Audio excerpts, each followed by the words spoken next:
alhamdulillahilladzi anzala sakinata fi qulubil mu'minin liyazdadu imanan ma'a imanihim walillahi junudus samawati wal ard wa kana Allahu aliman hakima. Allahumma shalli wa sallim ala sayyidina Muhammad wa ala ali sayyidina Muhammad. Amma ba'd.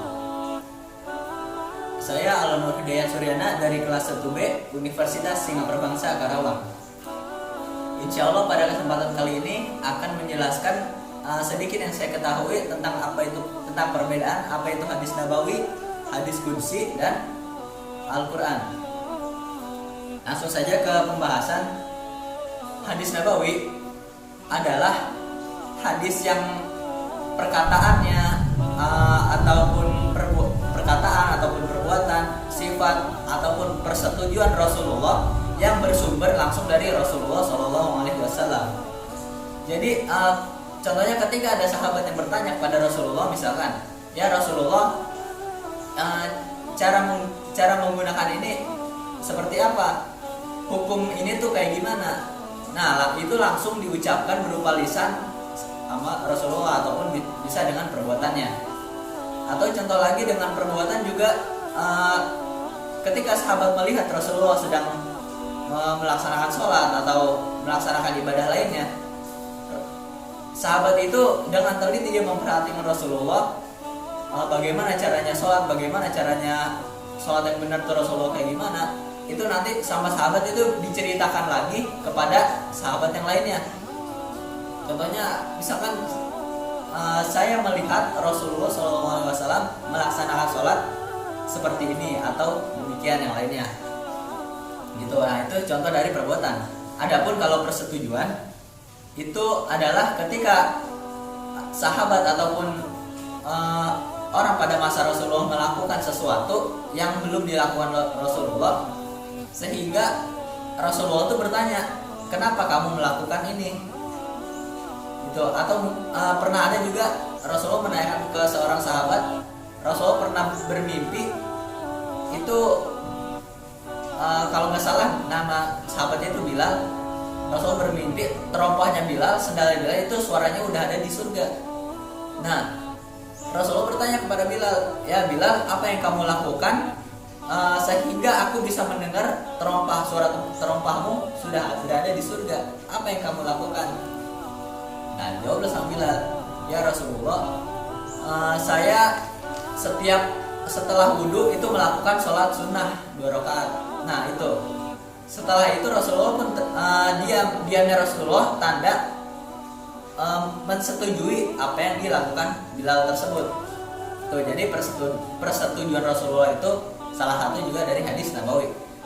Adapun sifat-sifat Rasulullah yang ada 4 itu, yaitu pasti udah sangat jelas ya apa yang dicontohkan Rasulullah, kayak gimana sifatnya. Nah, itu juga termasuk dari salah satu hadis nabawi ya, yang sumbernya langsung dari Rasulullah.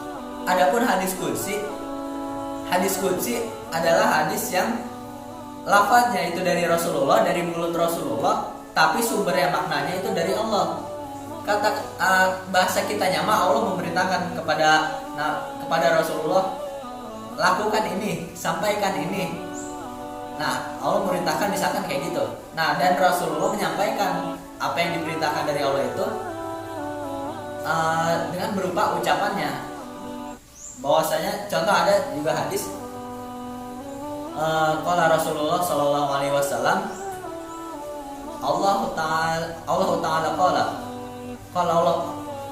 qala Rasulullah sallallahu alaihi wasallam, qala Allah taala ana yandazani abdi, yang artinya Rasulullah sallallahu alaihi wasallam bersabda, Allah Subhanahu wa taala berfirman, aku ada dalam prasangka hambaku.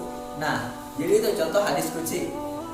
Jadi sumbernya itu langsung dari Allah dan disampaikan oleh Rasulullah. Tapi hadis qudsi ini walaupun firman Allah tidak terdapat di dalam Al-Quran, hanya berupa hadis dari Rasulullah. Hadis dari Rasulullah itu yang diucapkan Rasulullah, yang sumbernya dari Allah, itu hadis qudsi.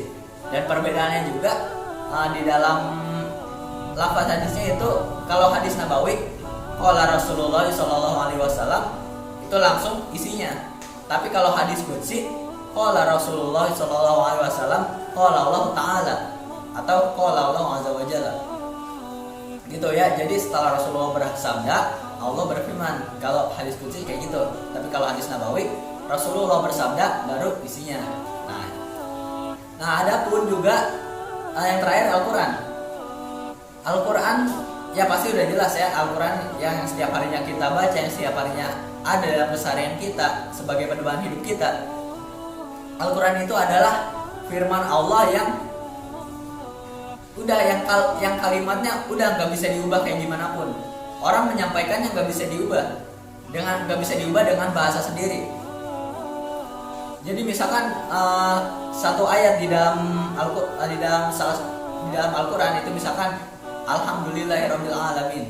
Nah, itu kalimatnya udah Alhamdulillahirabbil alamin, dan ketika disampaikan nggak boleh diubah satu kalimat pun, satu huruf pun.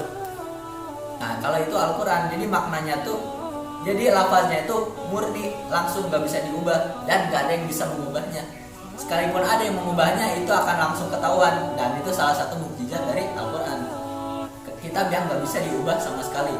Firmannya itu langsung dari Allah Subhanahu Wa Taala berupa sebuah kalimat, berupa sebuah tulisan, itu langsung dan nggak bisa diubah. Jadi sumbernya itu langsung dari Allah kalau Al-Quran, dan beda dengan hadis qudsi. Terus juga perbedaannya juga tuh antara Al-Quran dengan hadis qudsi itu memang sama-sama firman Allah, tetapi ketika kita membacanya, kalau Al-Quran membaca satu huruf saja itu dapat kemuliaan, dapat keutamaan dalam satu huruf Al-Quran saja. Tapi kalau hadis qudsi itu enggak. Tetapi pahalanya didapat ketika kita belajar hadis tersebut dan mengamalkan hadis tersebut.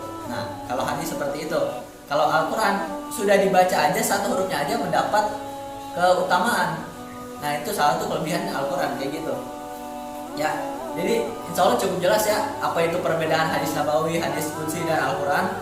Saya ulangi lagi, hadis nabawi itu adalah hadis perbuatan atau perkataan, persetujuan atau sikap Rasulullah yang langsung dari Rasulullah. Tapi kalau hadis qudsi, hadis yang langsung, hadis yang maknanya langsung dari Allah Subhanahu Wa Taala, tapi lafaznya dilafazkan oleh Nabi Muhammad dan disampaikan oleh Nabi Muhammad, dan tidak terdapat dalam ayat Al-Quran. Kalau hadis qudsi, kalau Al-Quran itu langsung dari Allah, berupa makna, berupa lafaz, itu langsung dari Allah dan tidak bisa diubah oleh siapapun. Itu Al-Quran. Nah, oke ya, mungkin cukup jelas dalam perbedaan antara hadis nabawi, hadis qudsi, dan Al-Quran ini. Insya Allah cukup jelas ya. Kurang lebihnya mohon maaf. Wassalamualaikum warahmatullahi wabarakatuh.